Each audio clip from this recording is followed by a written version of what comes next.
Good morning and welcome to our OakBridge weekly market update. We're glad that you're here with us and excited to have you as part of our webinar today.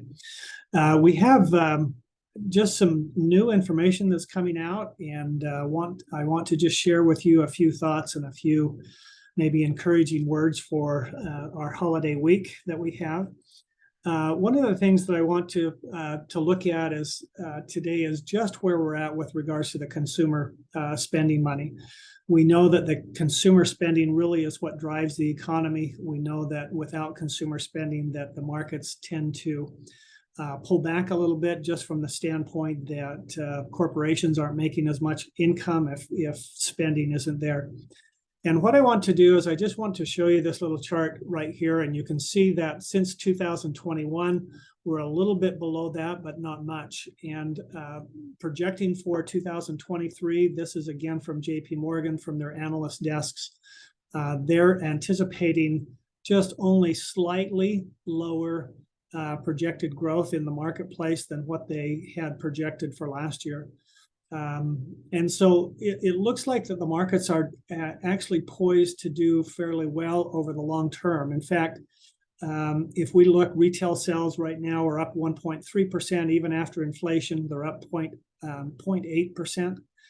And last year we had a little bit of, we talked about this last week with the ports and the delays in the ports. It was a really hard time for the stores to keep toys on the shelf for Christmas and for the holiday season last year. And this year's it's quite different, because now they have an excess of inventory just sitting waiting on the shelves. People should be able to go and buy what they need. We shouldn't have any delays. We don't have any more port delays as far as getting goods into the U.S. And so price discounts will probably help as well. Right now during the season, I think that corporations are anxious to entice customers into their stores, and are going to be doing some price discounts as well. So from an overall standpoint, it looks like that the markets are holding up. It looks like that they're growing.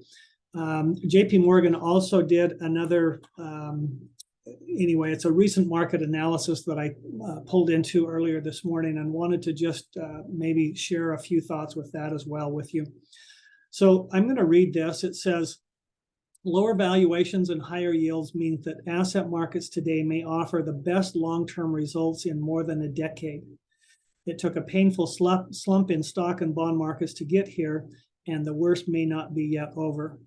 But after a year of turmoil, the core principles of investing still hold firm. Once again, 60-40 can form the bedrock of portfolios, while alternatives offer the potential for alpha, inflation protection, and diversification.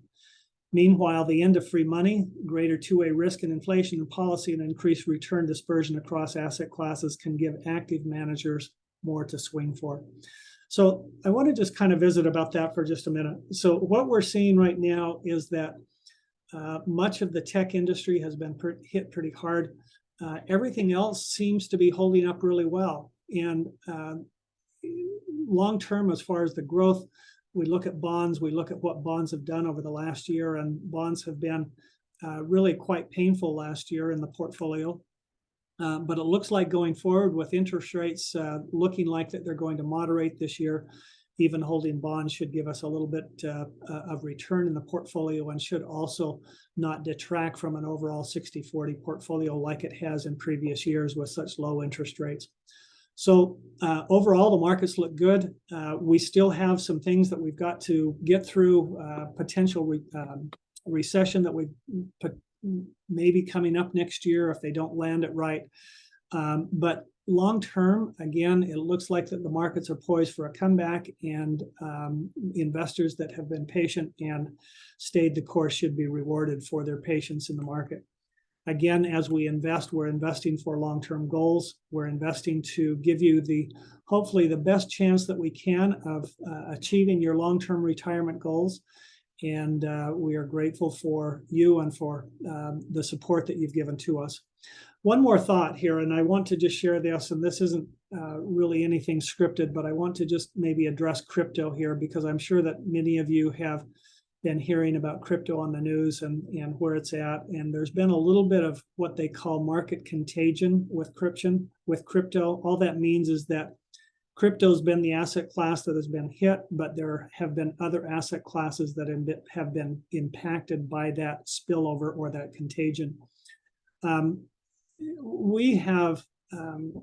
had numerous clients come and ask if they should get into crypto.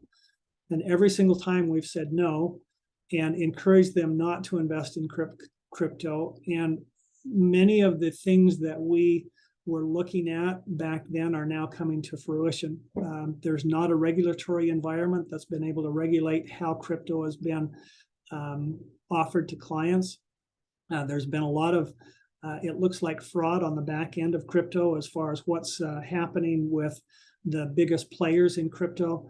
And right now it's just falling apart. So again, stick to the basics, stick to what we know, stick to long-term investing and those asset classes that are going to help propel your investment goals and your retirement goals. And that has been our objective and will continue to be our objective.